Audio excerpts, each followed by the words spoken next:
To understand the truth about this world you inhabit, you will need a brief but clear understanding of the religions throughout the world.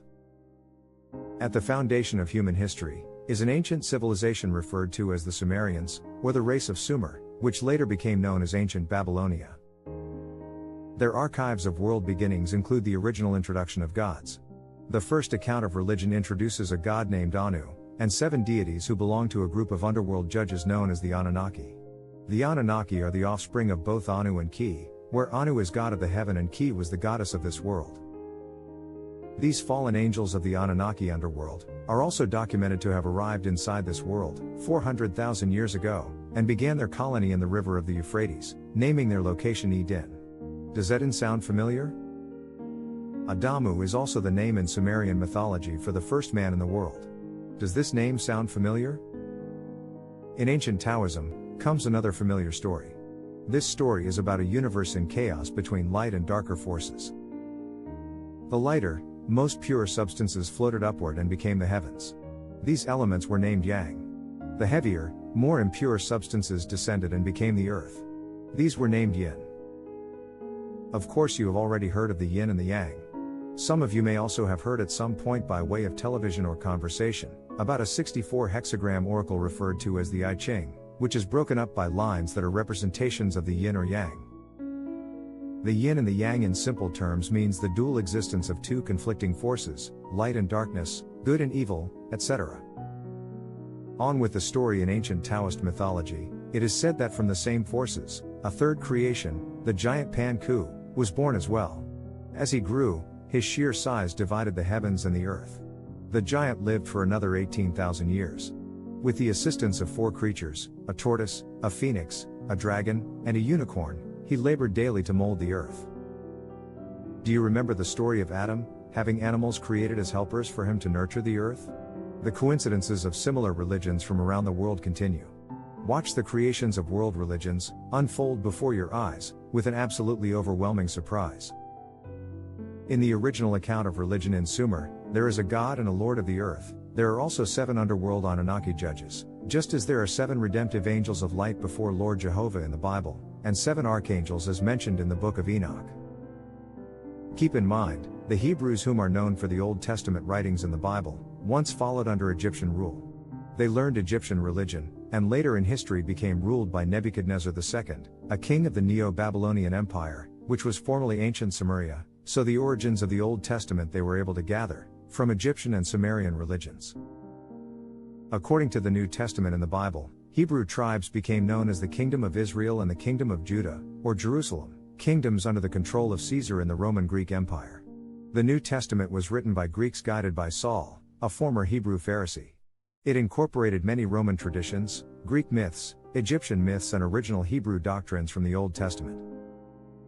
The Quran attempts to incorporate the Bible into the introduction of a new prophet named Muhammad, who is himself a descendant of the Hebrew icon Abraham. It initially refers to the Lord, then suggests they provided Moses of the Hebrews with Genesis, and Hebrew King David with the Psalms. The Muslim faith prophesies a day of judgment, as does the Revelation, and in this, you can see a similar pattern forming in world religions. All modern-day religions are modifications of other religions, but in some parts of the world there are unique religions with a very shocking common thread. All the religions from different cultures, at different times, in different continents, speaking different languages, all religions confirm the presence of a serpent race that coexists with the human species. All religions point to a serpent or dragon race that exists below the surface, and commands or guides the human race. The ancient Sumerians, whom later became known as Babylonians, had another deity, a female who gives birth to a race of serpents and dragons. Her name was Tiamat. In Babylonian mythology, Tiamat is a chaos monster, a primordial goddess of the ocean, mating with Abzu, the god of fresh water, to produce younger gods. The ancient Sumerians also bowed to Ningish-Zeta, lord of the good tree, male serpent god of the underworld, and worshipped him, with the caduceus of Ningish-Zeta. The Chinese thousands of years ago speak of legends such as Nuwa, and her companion was Fuxi, the brother and husband of Nuwa. These two beings are sometimes worshipped as the ultimate ancestor of all humankind. They are often represented in a caduceus symbol, a DNA coil of half snake, half human creatures. Coincidentally, other cultures as well also had a caduceus with the coils of the serpent. The caduceus of Hermes, the rod of Asclepius and the staff of Moses was a serpent staff. And by no mere coincidence, Hermes was a god of the underworld, to help humans enter the underworld, and never forget that the Lord commanded Moses to erect a bronze statue of none other than a serpent, while the Hebrews ventured through the wilderness. Even in Jewish mythology, the claim of Adam having a first wife named Lilith is incorporated with a serpent entwined around her, and she is claimed to have mated with Archangel Samael. Back to China for a moment, the Chinese dragon is one of the most important mythical creatures in Chinese mythology. The Chinese dragon is considered to be the most powerful and divine creature of this world, and it is believed to be the controller of all waters. In Japan as well, coincidentally, there are 7 gods of luck. In the book of Enoch there are the 7 archangels, and in the Bible, the Lord has 7 redemptive names. In the Middle East, starting with Hindu religions, you come across more snake-serpent legends. In Hindu beliefs, Garuda is a deity under god Vishnu, who is known as the eternal sworn enemy of the Naga serpent race. Further to the fact, in Hindu religion comes the Lord Krishna, the avatar of god Vishnu. A being of blue-teal colored skin, who reveals guidance in a war which is today referred to as the Bhagavad Gita, which takes place during the Kurukshetra war. Lord Krishna directs Arjuna, one of 5 sons of King Pandu, to rise up and slaughter his cousins. After asking Krishna for help, Arjuna is instructed that only the body may be killed, while the eternal self is immortal.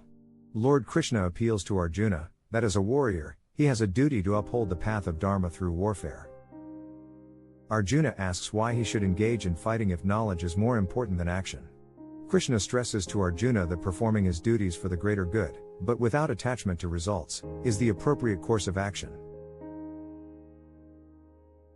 Would it shock you if you learned that the Lord of the Old Testament in the Bible was really the serpent, pretending to be the God of the world and humans, all along?